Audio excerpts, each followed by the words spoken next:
नमस्कार साथियों, स्वागत है आपका मेरे YouTube channel journey with nature में। और आज इस जर्नी में ही मैं आपको ऋषिकेश के एक प्रसिद्ध और विख्यात और बहुत पौराणिक शिव मंदिर है, उसके दर्शन कराऊंगा। और उस शिव मंदिर का नाम है वीरभद्र महादेव मंदिर। तो वीरभद्र और महादेव ये मंदिर है और बहुत ही पौराणिक और लगभग लगभग ये 7वीं सदी का बना हुआ मंदिर है।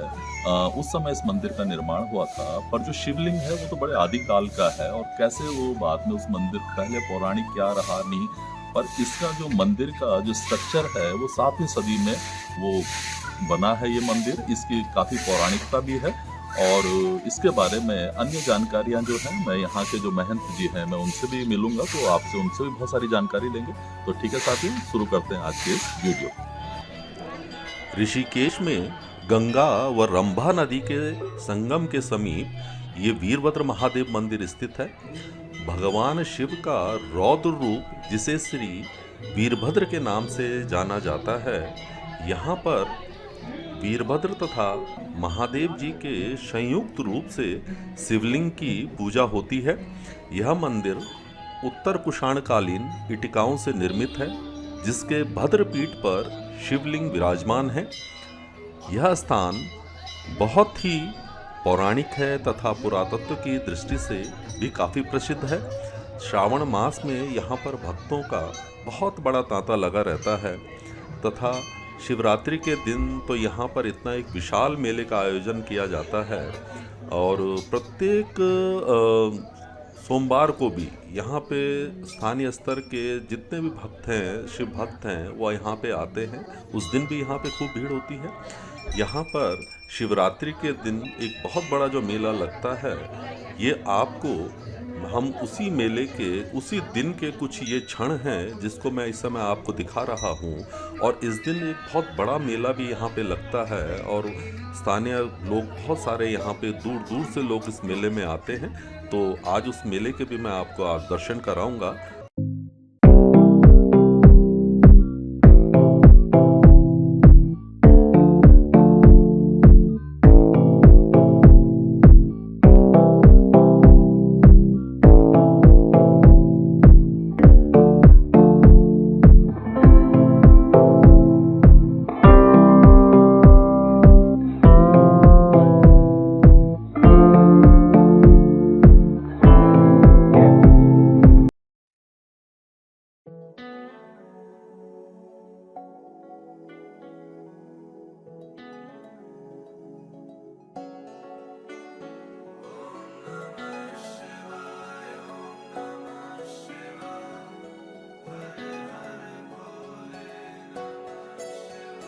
ॐ नमः शिवाय, ॐ नमः शिवाय, हर हर भोले नमः शिवाय। ये मैं आपको उस आदिकाल के उस शिवलिंग के दर्शन करा रहा हूँ, जिसमें कि आपको दिख रहा है इस समय इसमें 60% तो शिव का अंश है और 40% ये वीरभद्र जी का अंश है। जो वीरभद्र जी की तरफ जो आपको दिख रहा होगा, जिसमें ये कुछ रेखाएं सी पड़ी हुई हैं, ये वीरभद्र जी हैं और बाकी वो शिव का अंश है। क्योंकि जब वीरभद्र जी दक्ष के सारे विध्वंस करके आए थे तो उनके जगह जगह उनके निशान हो गए थे लड़ाई से, तो वो सब इस शिवलिंग में वो सारे निशान दिखते हैं कि ये वीरभद्र जी का अंश है और बाकी वो शिव का अंश है।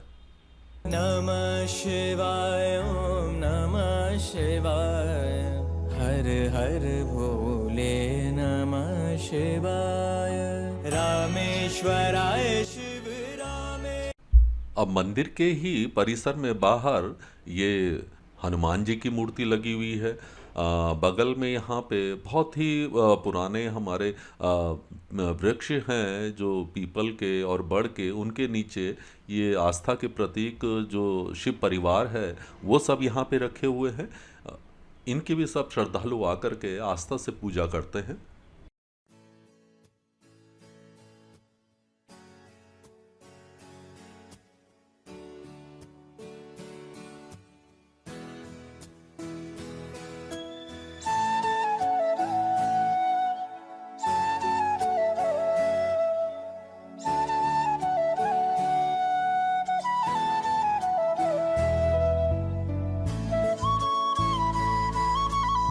साथियों, मैंने अभी आपको मंदिर के अंदर का जो विहंगम दृश्य है, जो कि यहाँ के शिवलिंग का जो दृश्य है, मैंने आपको करवाए और अब मैं आपको मंदिर के बाहरी स्वरूप के दर्शन कराता हूँ। इस मंदिर की पौराणिकता और उसकी जो कथा है वो ये है कि जब दक्ष प्रजापति ने कनखल में जब उनका यज्ञ चल रहा था तो दक्ष प्रजापति जी ने शिव जी को अपने यज्ञ में नहीं बुलाया था उस यज्ञ में, और बाकी सभी देवी देवताओं को उन्होंने आमंत्रित किया था, पर शिव जी को शायद वो कुछ सम्मान नहीं करना चाह रहे थे, इस कारण से उन्होंने वहाँ पे सती को और शिव जी को नहीं बुलाया था।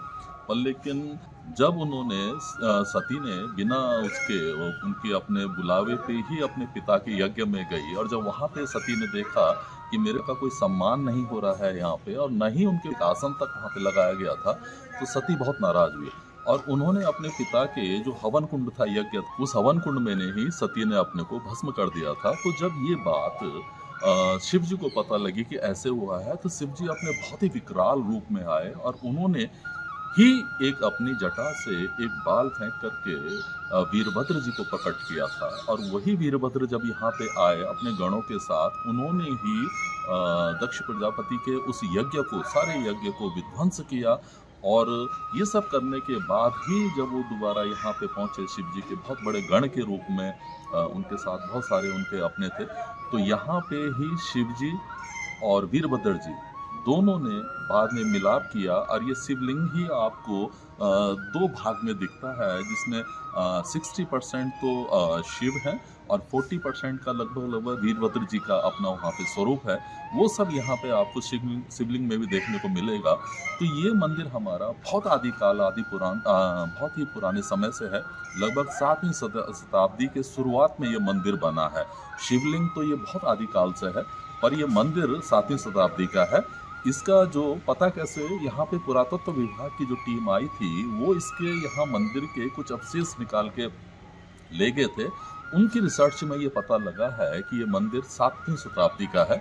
और ये सब यहाँ पे अगल बगल आप जहाँ पे भी, बहुत सारी जगह हैं यहाँ पे, जहाँ भी आप खुदाई करें तो यहाँ पे अनेक शिवलिंग यहाँ पे निकलते हैं, ये यहाँ पे पता भी चला है। और इसका उल्लेख, इस मंदिर का भी उल्लेख हमारे महाशिव पुराण में भी मिलता है। और इस मंदिर का जो रखरखाव है वो निरंजनी अखाड़ा वाले इसका रखरखाव करते हैं। यहाँ पे शिवरात्रि के दिन एक बहुत बड़े मेले का आयोजन होता है। स्थानीय स्तर पे बहुत सारे इलाके के लोग यहाँ पे आते हैं और बड़ा भारी मेला यहाँ पे लगता है। बाकी अब यहाँ पे बहुत सारे अन्य पीपल के पेड़ आप देख रहे होंगे, सराउंडिंग बहुत सारे बरगद के, पीपल के पेड़ हैं यहाँ पे, और ये बहुत ही पौराणिक हैं, बहुत ही पुराने हैं। इस मंदिर का एक बहुत पौराणिक महत्व है। यहाँ पे अन्य बहुत सारे छोटे छोटे मंदिर भी हैं, वो शिव जी के जो छोटे और अन्य गण होते थे, उन लोगों के द्वारा यहाँ पे जगह जगह पे शिवलिंग स्थापित किए गए, और शिव जी के यहाँ पे, और ये स्थानीय स्तर पे ये पूरा इस ऋषिकेश के क्षेत्रपाल भी माने जाते हैं वीरभद्र जी। तो इस इलाके का नाम ही, पौराणिक जो नाम है वो वीरभद्र रहा है इस इलाके का नाम। यहाँ पे वीरभद्र बहुत पुराना स्टेशन है, उसका नाम वीरभद्र से है। जब आईडीपीएल इसके बगल में आईडीपीएल है, वो भी जब बनी थी तो आईडीपीएल वीरभद्र उसका नाम दिया गया। ये पूरा क्षेत्र ऋषिकेश के बाद वीरभद्र के नाम से यहाँ पे जाना जाता था। तो ये इसका पौराणिक महत्व है। और यहीं पे ही पुरातत्व विभाग ने एक बगल में एक जगह है, मैं अभी आपको वहाँ पे भी ले चलूँगा, उसको संरक्षित करके रखा हुआ है। और वो बहुत सारी चीज़ें यहाँ पे जो हमारे हिस्ट्रिकल चीज़ें दिखती हैं, उनके सब का मैं अभी आपको मिलाऊंगा। आपके मुखमंडल से आ जाए, बताएं मंदिर का पौराणिक। ये वीरभद्र मंदिर है और अति प्राचीन मंदिर है, और इसकी जो बिल्डिंग है समथिंग 1300 साल पुरानी है। 1300 साल, 7वीं ईस्वी। हाँ, 7वीं ईस्वी की मतलब है, 7वीं शताब्दी के स्टार्टिंग में इस शैली के मंदिरों का निर्माण होता था जी। ये हमें रिसर्च करने वालों ने बताया है जी। और वो इसका मसाला भी ले गए थे निकाल के, लेबोरेटरी में टेस्ट करा के भी उन्होंने बताया कि ये उसी समय का मंदिर है। उसी समय का मंदिर। और जो शिवलिंग है वो आदिकाल का, हम उसकी बात नहीं कर रहे हैं। जी। कौन सा छोटा मंदिर हटा के इसको बनाया गया है जी। उसका रिकॉर्ड हमारे पास नहीं है, क्योंकि ये कभी राजाओं महाराजाओं के समय का मंदिर है। और यहाँ भगवान शंकर ने अपनी जटाओं के द्वारा वीरभद्र जी को प्रकट किया था, इसलिए एक शिवलिंग के अंदर दोनों देवताओं की पूजा होती है। वीरभद्र जी की भी और शंकर जी की भी। इसलिए वीरभद्र महादेव के नाम से ये मंदिर जाना जाता है और ये पूरा एरिया ही वीरभद्र के नाम से जाना जाता है। यहाँ तक के आज से काफी समय पहले एक स्टेशन भी बना था, उसका नाम भी वीरभद्र आईडीपीएल फैक्ट्री बनी थी, उसका नाम वीरभद्र आईडीपीएल फैक्ट्री थी। वीरभद्र स्टेडिया, वीरभद्र रोड, ये पूरा एरिया, और ऐसा सुना है कि इस एरिया के ये क्षेत्रपाल है। तो यहाँ उन्होंने अपनी जटाओं से वीरभद्र जी को प्रकट किया था, तब इसका नाम वीरभद्र महादेव पड़ा। दक्ष प्रजापति क्या यज्ञ विध्वंस करने के यज्ञ विध्वंस करने के बाद में पुनः भगवान के शरीर में वो समा गए थे और इसलिए यहाँ पर दोनों की पूजा होती है। बहुत बहुत धन्यवाद थैंक यू। आपने हमें महत्वपूर्ण जानकारी दी और हमारे जो श्रोता हैं या हमारे व्यूअर्स हैं वो इन चीज़ों का लाभ लेंगे। तो स्वामी जी बहुत बहुत ओके ओके। ये श्री निरंजनी अखाड़ा पंचायत जी की तरफ से ये संचालन होता है और वही लोग इसका मालिकाना अधिकार रखते हैं। समय समय पे उन्हीं की तरफ से हम लोग यहाँ पर आते हैं, आप लोग यहाँ और देखभाल करते हैं। जी जी, धन्यवाद आपका बहुत बहुत।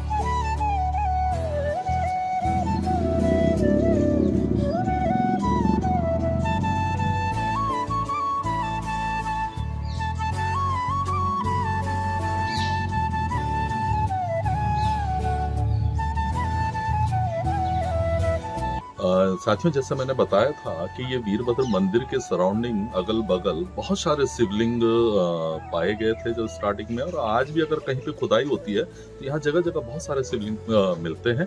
ऐसा ही एक शिवलिंग के मैं अभी आपको दर्शन करा रहा हूँ कि वो एक वृक्ष है, उसके जड़ों के बीच में शिवलिंग है। मैं आज उसके दर्शन भी कराता हूँ।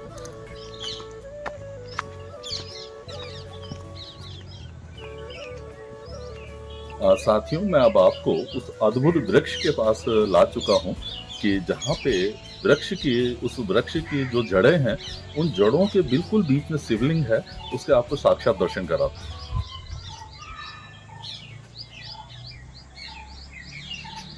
देख रहे होंगे आप ये वृक्ष हैं, इनके चारों तरफ आप देख रहे होंगे कि किस तरह से वृक्ष की जड़ों के ही बीच में भोले शिव के लिंग एक रखा है यहाँ पे, और बहुत ही पौराणिक है। और ये आदिकाल से मतलब दिखने को ये लगता है कि बहुत ही पुराना है। और यहाँ पे कम से कम इसके अंदर 4-5 लोगों के लगभग यहाँ पे आ सकते हैं, रह सकते हैं। इतना बड़ा जगह है यहाँ पे।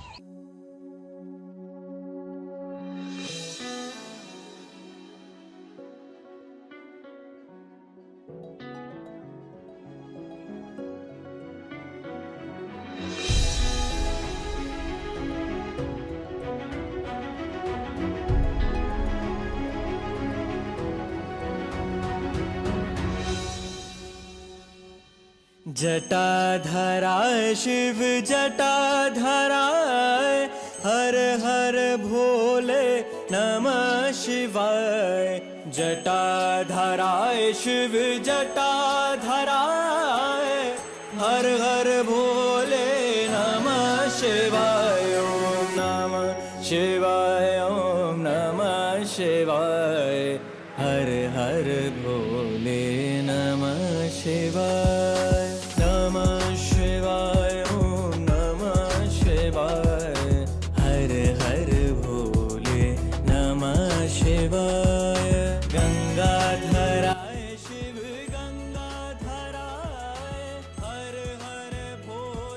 तो इस तरह के बहुत सारे यहाँ पे अन्य छोटे छोटे और पौराणिक मंदिर भी हैं जिनका कि एक पौराणिक महत्व है। और उस मंदिर देखने से और इन शिवलिंगों को देखने से लगता है कि हाँ, वाकई ये सब आदिकाल के हैं। और ये जो वीरभद्र मंदिर है हमारा, ये रंभा नदी और गंगा नदी, इन दोनों का संगम भी आगे है। अभी मैं आपको उधर भी ले चलूँगा। क्योंकि ये रंभा नदी, इसका एक पौराणिक कथा है कि जब शिवजी बहुत आक्रोशित थे और बहुत ज़्यादा गुस्से में थे, तो उस समय इंद्र से रंभा अप्सरा को भेजा गया था ताकि वो शिव को शांत करें। तो शिव जी इतने क्रोध में थे, उन्होंने रंभा को ही भस्म कर दिया था यहाँ पे। तो ये नदी, जो रंभा नदी यहाँ पे आती है, बहती है, ये तब से उसी थोड़ा सा श्यामल टाइप में, एक भस्म के रूप में, जो मटमैली नदी के रूप में, ये तब से आज तक निरंतर उसी रूप में ये नदी आज तक बह रही है और आगे जाके ये रंभा नदी गंगा नदी में जाके मिल जाती है। तो ये यहाँ का पौराणिक महत्व रहा है। और अन्य ऐसे बहुत छोटे छोटे मंदिर और यहाँ पे भी काफ़ी हैं। और जब भी यहाँ पे खुदाई हुई है, अभी मैं आपको एक ऐसी जगह पे भी ले जाऊँगा कि जहाँ पे पुरातत्व विभाग के द्वारा वो जगह को संग्रहित किया गया है, संरक्षित किया गया है चारों तरफ से बाढ़ करके। वहाँ पे आपको दिखाऊंगा कि इसका पौराणिक महत्व क्या है। चलिए साथियों, तो वहाँ पे भी चलते हैं। ये रंभा नदी बिल्कुल शिव जी के मंदिर के बगल से होकर के गुजरती है। ये सामने आप शिव मंदिर देख रहे हैं और इसी के बगल में आप ये रंभा नदी को भी देख रहे हैं। तो साथियों, जो हम इस समय यहाँ पे पहुँचे हैं, ये हमारी गंगा नदी बह रही है और इधर से रंभा नदी सामने से आती है। तो इन दोनों का संगम यहाँ पे है। तो यहाँ आकर के दोनों नदियाँ मिलती हैं। तो इसका बहुत बड़ा पौराणिक महत्व रहा है और सब लोग यहाँ पे स्नान करते थे और फिर वीरभद्र मंदिर के दर्शन करते थे। पौराणिकता में ये सब चला आ रहा है। साथियों, ये वो जगह है जिसको आप देख रहे होंगे, यहाँ पे एक भारत सरकार का एक बोर्ड भी लगा हुआ है कि ये भारतीय पुरातत्व सर्वेक्षण विभाग के द्वारा इस स्थान को प्रोटेक्ट किया गया है, इसको संरक्षित किया गया है। और यहाँ पे जो ये सामने अभी दिखाऊंगा मैं आपको, देख रहे हैं आप, ये जो सामने जितने भी यहाँ पे ये इस तरह से ये बने हैं, ये जो देखा गया है 7वीं शताब्दी से भी पूर्व के हैं ये। तो ये इस तरह से ये सारा निर्माण है। ये पुरातत्व विभाग ने इसको संरक्षित किया है इस जगह को। और देख रहे होंगे आप, इसमें यहाँ पे जो भी अधिसूचना यहाँ पे दी गई है, इसमें यह है कि 100 मीटर तक का जो भी क्षेत्र है, इसको सरकार के द्वारा प्रतिष्ठित घोषित किया गया है। यहाँ पे कोई भी किसी तरह का यहाँ पे कंस्ट्रक्शन निर्माण नहीं कर सकता है। अब सरकार ने पहले तो ये यहाँ पे ऊपर प्रोटेक्ट नहीं किया गया था, अब शेड लगा करके इस सब को संरक्षित की गई है इस जगह को। तो ये इसका बड़ा ऐतिहासिक महत्व है और भारतीय सर्वेक्षण विभाग जिसके महत्व को समझते हुए उसने सबको इसको प्रोटेक्ट किया हुआ है।